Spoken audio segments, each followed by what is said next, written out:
Hi, I'm Lou Eisen. Good afternoon. I'm a boxing historian and writer and author, and this is Ring Talk. And today we're going to discuss one of the most controversial fights in heavyweight boxing history, at least. Muhammad Ali's third fight, September 28th, 1976, at Yankee Stadium. I watched it at closed circuit TV here in Toronto at Maple Leaf Gardens, and Ali was my hero since I was 6. I'm 62 now, and I have to tell you, and I loved Ali. In my mind, he could do no wrong, but I think Norton won the fight. When I watched that fight, I remember looking at my father thinking Norton won the fight. I mean, he dominated Ali, and Ali said as much years later. But there's such a wide divergence of opinions. When I've watched that fight literally thousands of times, at that time in boxing in 1976, Ali was big money. And just to fight Ali from 64 to 76, even if you lost, and chances were you were going to lose, um, it made your career. You made a ton of money just from fighting Ali. And unfortunately for Ali, he had his title and his prime years stolen from him by the federal government, the American government, and the corrupt state commissions, primarily in New York State, and the criminals, the mobsters that ran the sanctioning bodies. Forrest refused to go into the American Army in the 60s and go to Vietnam. The real reason they took his title and all that away was because Ali was a black man, and he had dared to change his religion to Islam and change his name, and they weren't going to allow that. They wanted the United States, the people that ran boxing, who were overwhelmingly white and and conservative, wanted to have Ali, like all their other black fighters, be compliant. It wasn't that the fighters wanted to do that, it's that you did that or you got physically hurt. So even in the 60s. So Ali's the champ to take his title away. He's off for 4 years, and he comes back. He has 2 fights, one against Oscar Bonavena, the other Corey. Angelo Dundee wanted him to have 3 or 4 more fights, but he had no money. He was destitute. And he had to pay off a lot of legal bills. So he takes on Frazier in their first fight, outlands him by a wide margin, but still loses. Gets knocked down in the 15th round, gets $2.5 million for the fight. So he continues on and he fights, and he keeps fighting, and he comes up in 73 in San Diego. He takes on a guy named Kenny Norton that no one in the country had heard. Norton was a California fighter who'd had, I think, 16 fights under his belt. He'd lost one, and he wasn't given much of a chance. And Ali didn't really train for it, because Ali looked at him on tape and looked at his record and thought, this guy can't beat me. He's relatively a novice. And Angelo Dundee didn't want the fight because Norton had sparred with Ali several years earlier, and Ali had trouble with him because of Norton's odd boxing stance and his crab-like defense. Norton had a herky-jerky motion, and Ali had as all fighters against Norton, except George Foreman, had a very tough time timing Norton. And Angelo thought, it's just better to avoid him at all. But they fought. Norton broke his jaw in the second round. Ali, at that point had to change the way he was fighting the fight. But even almost as much, if not more, than the broken jaw in their first fight, because we're going to speak about the third fight today, it's the fact that the main reason Norton won, he had the great Eddie Futch, one of the greatest trainers in the history of the sport. So, Eddie Futch just started out carrying Joe Louis's bag to the Brewster gym in Detroit in the early 30s. And Futch said to Norton, he said, listen, you have a 2-inch reach advantage. You have to use it. You have to get off first, meaning you have to out-jab Ali. Everything from Ali came off his jab. That's what set the pace for Ali. His right hand came off his jab. Also, Ali threw a tremendously quick counter right hand, which is how he dropped Liston and so many other fighters. So he said, if you can disrupt Ali's rhythm by taking away his jab, you can beat him. And that's what Norton did.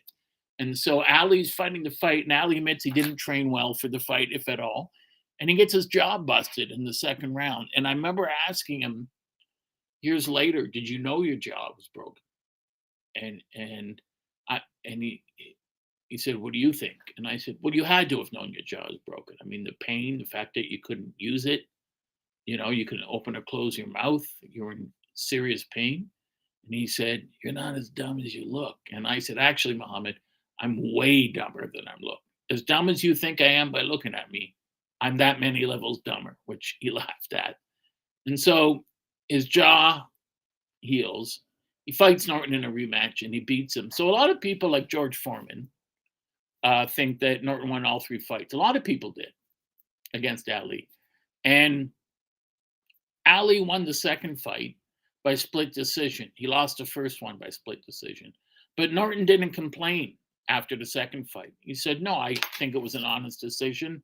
I give Ali credit for coming back." And his corner and his management, and along with Norton, didn't complain about the decision. They enjoyed, not enjoyed it, but fighting Ali meant your life was changed. Now you could. Norton began appearing in movies. He began modeling. All that much more money. Ali gave him a career. He was making 3, 4, 5 grand a fight, and after Ali, he was making hundreds of thousands of dollars a fight. And so him and Ali were always friends, and their careers go on. Foreman beats Frazier. And then Foreman destroys Norton in 2 rounds. Ali beats Foreman in a huge upset.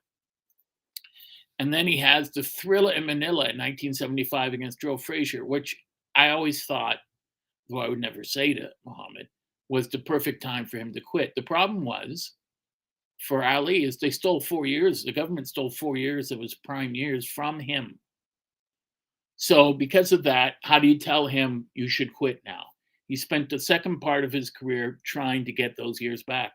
And the first part of his career, in his first incarnation from 61 to 67, his feet, his foot speed, and his legs and his hand speed and his lateral mobility were incredible. You couldn't catch him. He was so quick. And when he came back, Bud Schoberg, the great writer who wrote The Harder They Fall, and On the Waterfront, said that Ali had lost a step, but it was a significant step that he lost, because with that extra step, he was untouchable. He was on another planet. He was among the gods. But now that he lost a step, he was still a great fighter. He just wasn't way above everyone else. And in second go around, Ali had to show people another trait, which was he was the toughest single heavyweight fighter ever to have lived. And unfortunately, that ended up working against him physically, but he had no other choice. He would show flashes of his former brilliance, but he just couldn't do it anymore with his legs. And so he fights Norton the first time. He fights him the second time and loses. The main thing about when he fought Norton first time, he had Eddie Futch. And Eddie Futch had the training camps. He had people in to specifically imitate Ali. He would be in the ring with Norton, and he would say to the sparring partner, "Throw the jab." So look, his hand's here. This is what you do to avoid it. And then you can bat it away like this and then come over with your right hand, or you could slip under it. Futch was in the ring the same way Angelo would do with Muhammad and show him what to do. Except, of course, with Muhammad, you couldn't tell him what to do. You could suggest something, or you'd compliment him on something, and then he would do it after. And so in the second fight, Futch wasn't there. For whatever reason, Eddie Futch was not in Norton's corner. Third fight, September 28th, 1976, was a fight that should not have happened, I believe, because Ali should have retired after the third Frazier fight. That was the single toughest fight I've ever seen in my life. That went 15, it almost went 15 rounds. Frazier quit after the last round. Eddie Futch threw in the towel because he thought Frazier would have died. When I asked him years later at the Hall of Fame if he thought he made the right decision, he was dead serious. He said, "I've seen 7 men die in the ring, son, and I wasn't about to see my 8th. And he said to Joe, "You have too much to live for. You've got children. You'll have grandchildren soon. It's not worth losing your life over a prize fight." And most people don't know, Frazier entered the fight blind in one eye. He fought his career blind in one eye, and he had diabetes and high blood pressure. So he put up the most incredible fight I've ever seen. but Ali still prevailed. And Ali, who's always trying to regain his youth, to regain the years that were stolen from him, which is you can't do because there's no such thing as a time machine. You can't go back in time and do it. He kept fighting and thought, why not fight Norton a third time? And Ali, by the time he fights Norton a third time, Ali, born January 17th, 42, he's 34 years old. I'm 62. 34-year-old to me would be a kid. But in boxing terms, and Ali had, 40 or something fights after he came back. That's, he had a lot of wear and tear in his body. Norton started out he was born in Illinois. Family moved to California. He joined the Marines, became a Marine champion, an AAU champion, and he turned pro because he was broke when he left the Marines. He was in the Marines for 5 years. He needed his money, and he wasn't making much money, a couple thousand each fight. And the thing about one big difference between Norton and Ali, of course, was the fact that Norton didn't have the amateur pedigree that Ali had. Ali had, well over almost 300 amateur fights. Norton had like 24 amateur fights in total. He was 22-2, but he was a big man. He was physic. Ali grew from a light heavy into a heavy. Norton was physically a big guy. He was known as the Black Hercules, the Adonis. And he appeared in the Mandingo movies. When you see this new movie Creed coming out in the commercial, and they show Michael B. Jordan and the other actor, and they're cut, how muscular they look flabby compared to how Ken Norton looked in life. Norton was unbelievably built, and Angelo called him the Bull Moose. Now, I want to say when I met Norton, I thought this guy's got to be 6'7". He can't just be 6'3". Nicest, kindest person. He was just such a great person, and he loved Ali. And I said, you weren't angry after the third fight? He said, I was upset, but not at Ali. I was upset with the judges, not at Ali. He said, Ali gave me a life. I would have had to move back in with my son, with my father, until I fought Ali the first time. And after that, my money went up. I was able to support my family. So he said, I've always loved Ali personally, and he knows that. In fact, long after the careers were over, Norton was in a car crash. That's why he talked the way he did in his later years. And he'd gone off the freeway. Ali heard about it in New York, chartered a plane, and flew to San Diego. And when Norton woke up from his coma, Ali was holding his hand. So it wasn't personal at all. It was business. Now we come to this third fight in Yankee Stadium. It was an interesting day. It was September 26th. It was a cold, windy, blustery day. The police were on strike, so they had to get hire private policemen and security. A lot of people got in free. Everyone got mugged, just about, or had their pockets picked. And one of the reporters there said, just take, to the other reporters, the younger reporters, take what you need, because everything else you're going to get pickpocketed. Don't take your wallet. Don't take anything else. Take your press pass, take a piece of paper and a pen. That's it. Because your wallet, your watch, anything else will get stolen. And he was right.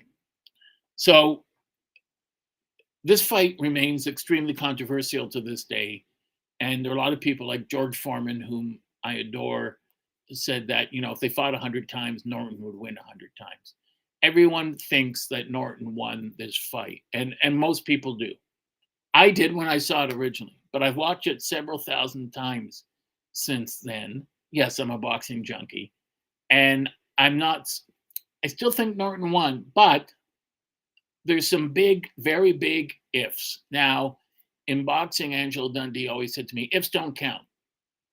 You can't say, if this would have happened, then that would have happened. You can only go by what did happen. That's the way history works.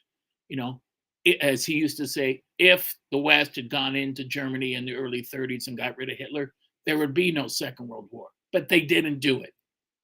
So with Norton and Ali, the fight starts off, and Ali wins the first 4 rounds. He's dancing. His speed never left him. He's outlanding Norton. He's not hurting Norton, but he's landing good shots. He's winning the rounds.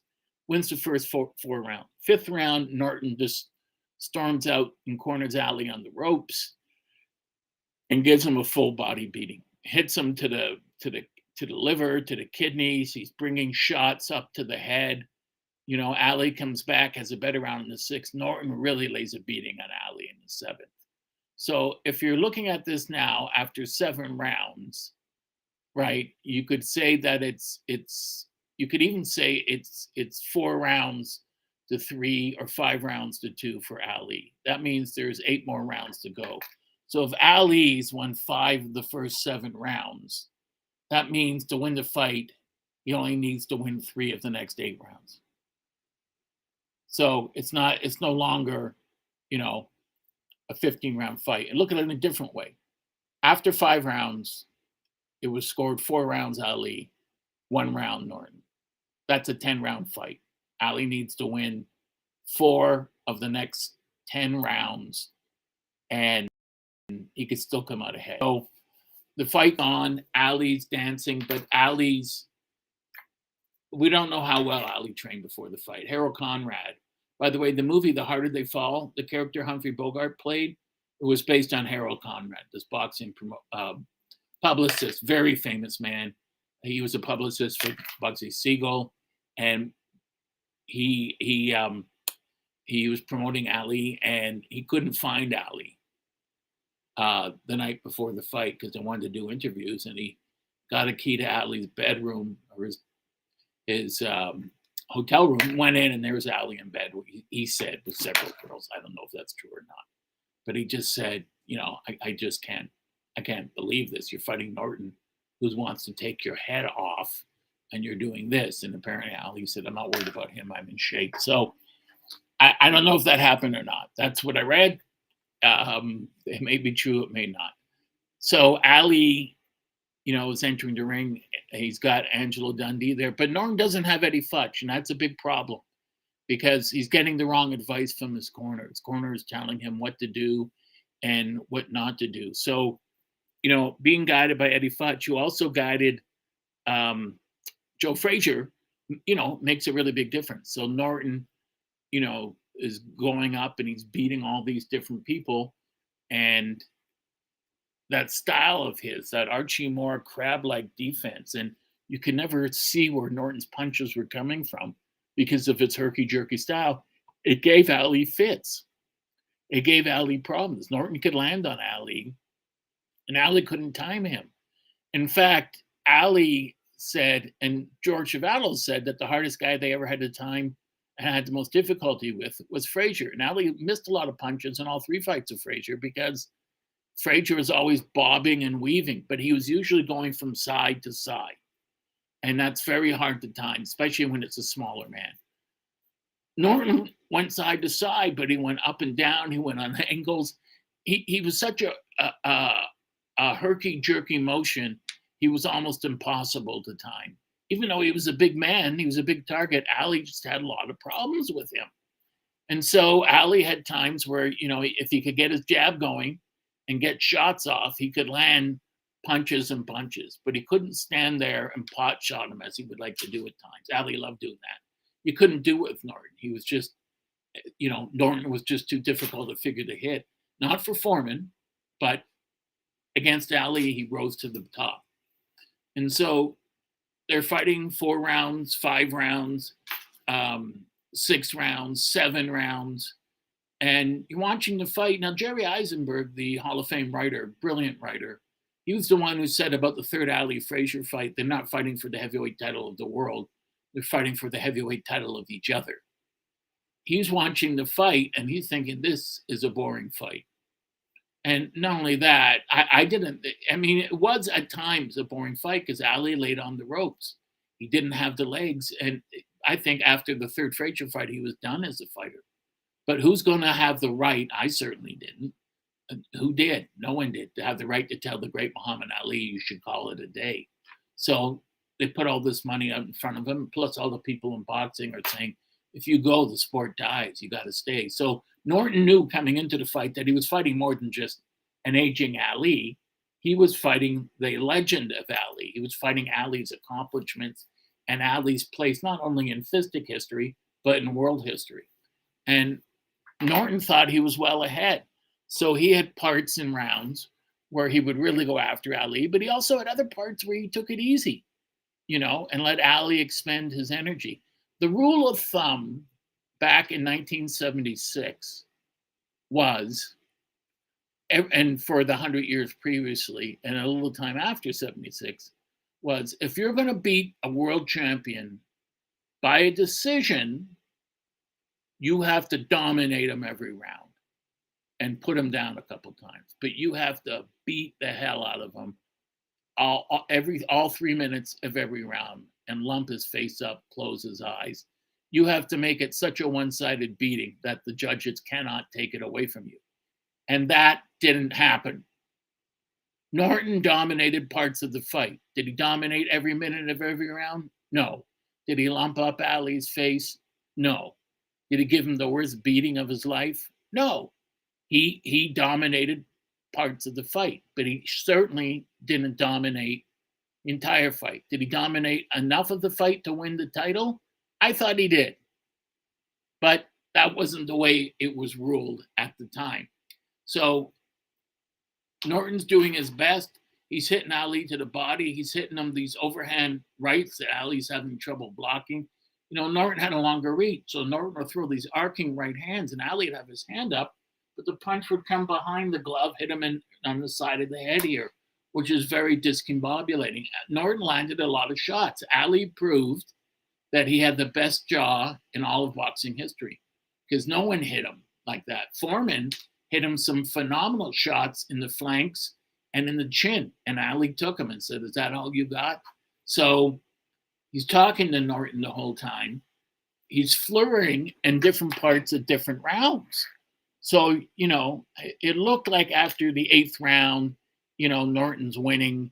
It looked like Ali had the first 4, and then you could say Norton won the next 3 to 4 rounds. So it's pretty even.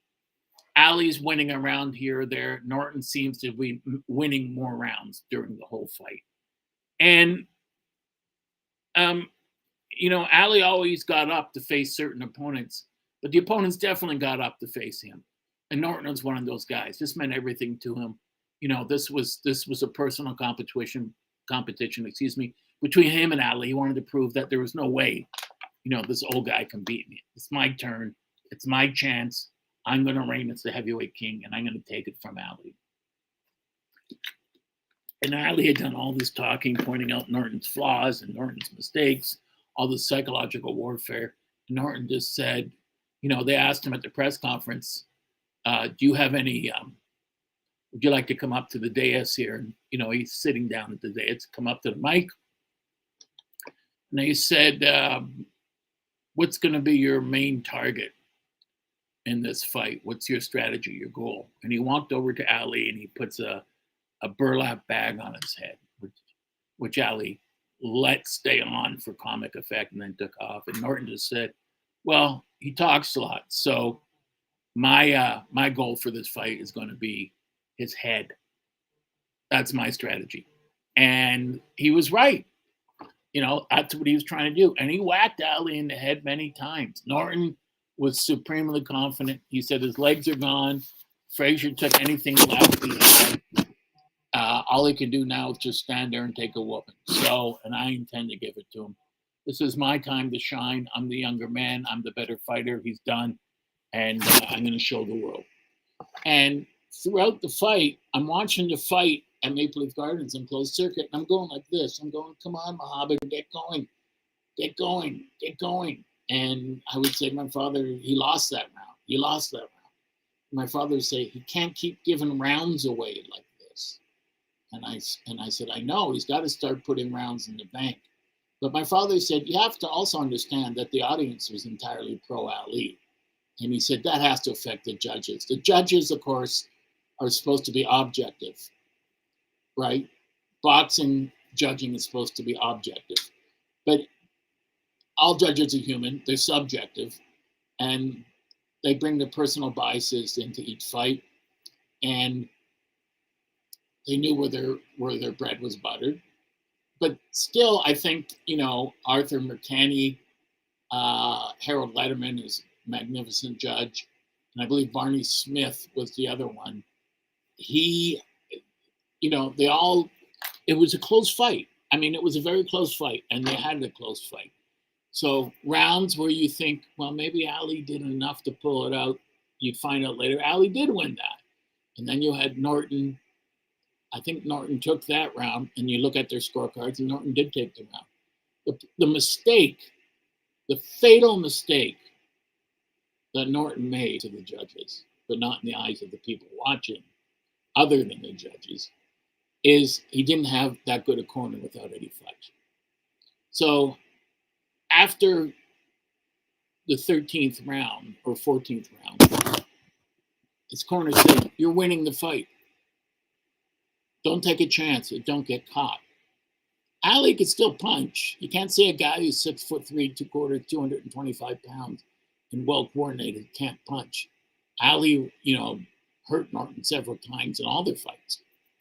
However, Norton gave away the 15th round. He wouldn't engage.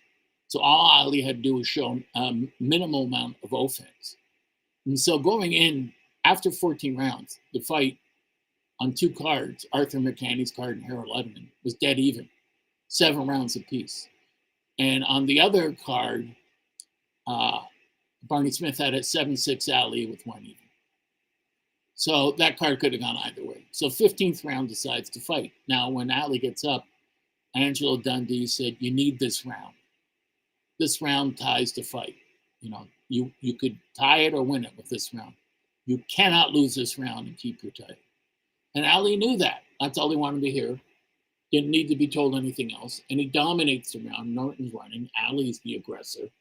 And of course, after the fight, Norton's smiling. And everyone's sitting there, myself, so many people thought, well, Norton won. He beat the great Ali.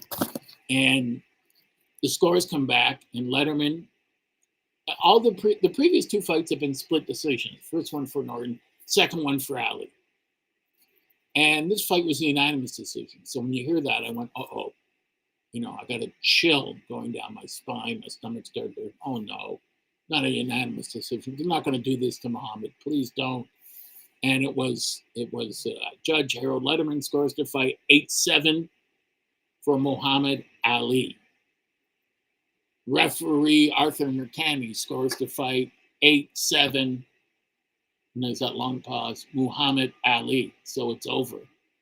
And then Judge Barney Smith scores it 8 rounds Ali, 1 even, 6 Norton. The winner by unanimous decision, Muhammad Ali. And Norton is crying. He just turns his head, puts his head in his hand, crying. And when the fight ended, because I was speaking to him and Angelo about this, Norton turns to Ali and he's, you effing this and you effing that. It's just the adrenaline of the moment. I kicked your ass and they can't take it away from me. I beat the hell out of you. I'm the champion. You're nothing now. And Angelo, you could clearly hear on the tape, turns to him and says, F you, And when they announce it, Norton's stunned. He's crying. He's just crying. And Ali's seen leaving the ring. And this is why you have to love Ali, because Ali was extremely magnanimous. What happened is at the press conference, he said, I want to thank the judges. They were very kind to me. I thought Kenny fought the better fight. I clearly thought after the fight that Kenny won. And years later, when he was asked about it, 15, 20 years later, he said, no, Kenny won that fight, without a doubt. He won that third fight between us. And so it can't give Norton the title, but at least you can respect someone like Ali. Norton, who loved him, just said, well, that's one of the reasons why I love him. He was honest. He admitted he lost the fight. In Ali's own eyes, he lost the fight. He was grateful for the decision, but as Norton said to me, he said, it's not just the fighter, the man I'm fighting. I mean, if he goes out of boxing, all the big money goes. The $5 million, $8 million, $10 million fights that we see today. This all started with Ali. All the big money in basketball, baseball, football, it all started with Ali. So without Ali, Norton and every heavyweight's fee, all boxers' fees would go back down again. And so Ali was the reason for the big money. He put asses in the seats. And money is the name of the game in boxing. You have to put asses in the seats, and Ali did that. So Norton still had his career after that, but Ali basically didn't have anything left. He had the fights with Spinks, lose the first one, win the second one. Then he loses to Holmes, a fight that never should have happened, and then to Berbick, and finally retires. Norton goes on to keep fighting, and then he's awarded the title when Spinks wouldn't defend against him, and then he loses it in his first defense to the great Larry Holmes, and then Norton goes on to fight beyond, way past his prime, and a very, very old Norton loses to Jerry Cooney, and to other fighters because he just didn't have anything left. But when I would speak to Norton, people, when they would speak to Norton later in his life before he passed away, they would look at him, and Norton had a halting speech. His voice was kind of hoarse. And we would ask him a question. Did you ever think of moving to Los Angeles from San Diego because you were getting movie parts? And he'd say, well, I thought about it, but nothing to do with punches. Norton was driving on the freeway, as I said earlier, in San Diego after his career, and he fell off. The car went off, and he was in a coma and suffered brain damage. He recovered quite a bit, put a lot of energy into that, and I used to hug him. I used to love to see him when I would see him at the Hall of Fame, but I just never got over how physically imposing. Muhammad Ali was gigantic, but him and Norton were the same size. But Ali was always smiling and friendly and joking. And Norton always had a smile on his face. But Norton, he just not just filled the doorway, he blocked it. And one time at the Hall of Fame, we're at a dinner one night, and I was talking to him, and I spilled some wine on his shoes. And it's just drained emotion from his face. And he looked at me, looked at his shoes, and he said, Lou, I certainly hope you have $1,500 on you. Otherwise, you're in a lot of trouble, and a world of pain is soon to descend upon you. And I turned into Jackie Gleason. I'm sorry. And he laughed, and he put his hand on my shoulder. He said, I'm just kidding. I got him from Payless. They were like $30. And I really goes, yeah, it's not real leather. I don't care. But he said, I had you. And I said, I had 4 strokes while you were talking to me. But a great person. It was interesting to see him and Ali together because I saw Foreman and Frazier and Ali together, and they liked each other. Frazier didn't like Ali. Even though they made peace near the end of their lives, Frazier still had a spot in his heart for the way Ali had treated him or mistreated him. Norton, as I said, always looked up to Ali. The third fight, I think, the first fight between them was nerve-wracking because you could tell Ali didn't know what to do after his jaw was broken. All he could do was he had to protect himself but still try to win. Second fight, Ali got into shape, really worked out, really ran a lot of miles, sparred a lot, and won. Third fight, everyone sitting there in Maple Leaf Gardens and I think around the world and at Yankee Stadium thought, how does Ali have anything left after that fight with Frazier? He said it was the closest thing to death. 120 degrees. He was completely dehydrated. And why would you come back and fight after that? You've got nothing to prove. But he wanted to fight Norton to get a second win to win the series. And that's what happened. The fight didn't do that well financially because of the police strike. And because of the police strike, a lot of people got in for free. And so Bob Arum took a bath on the fight. Made some money back on the closed circuit. And as I said, everywhere, not just the fans at Yankee Stadium, but the fans everywhere were pro Ali.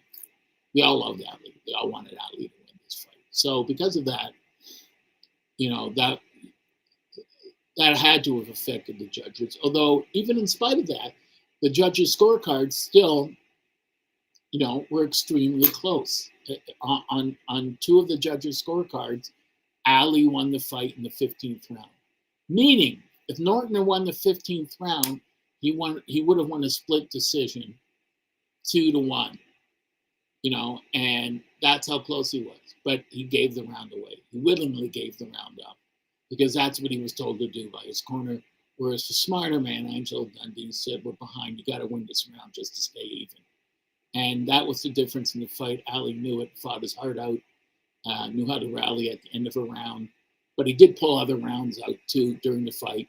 And because of that, winning the 15th round and the bad advice Norton got, and Ali did win the 15th round, Ali ends up retaining the world heavyweight title and still, went on. It may have been better for him, maybe in terms of physicality, if he had lost, but that would have just spurred him to keep fighting and ask for a rematch if the fight had been that close. So Ali wins the fight, still the world heavyweight champion. Should have retired, but didn't.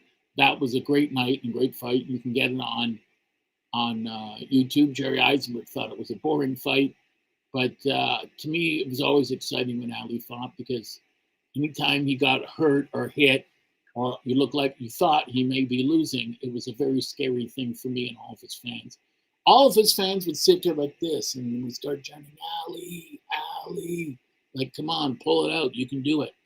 And Ali proved to be, incredible that night. He knew when to turn it on, knew when to turn it off, and according to the judges, he won the fight. And you got to give him credit. You have to rate him as one of the greatest heavyweight champions of all time. I still think the greatest heavyweight champion of all time is Joe Louis, but Ali's right up there with him. My name's Lou Eisen. This has been another episode of Ring Talk. We hope you enjoyed it. Join us next Sunday. And go to my Substack page, loueisen.substack.com, where you'll find, it's called Once Upon a Time in the Prize Ring, and you'll find wonderful pieces and articles on great fighters and fights from boxing's glorious past. Thank you. Enjoy the rest of your weekend. See you next week.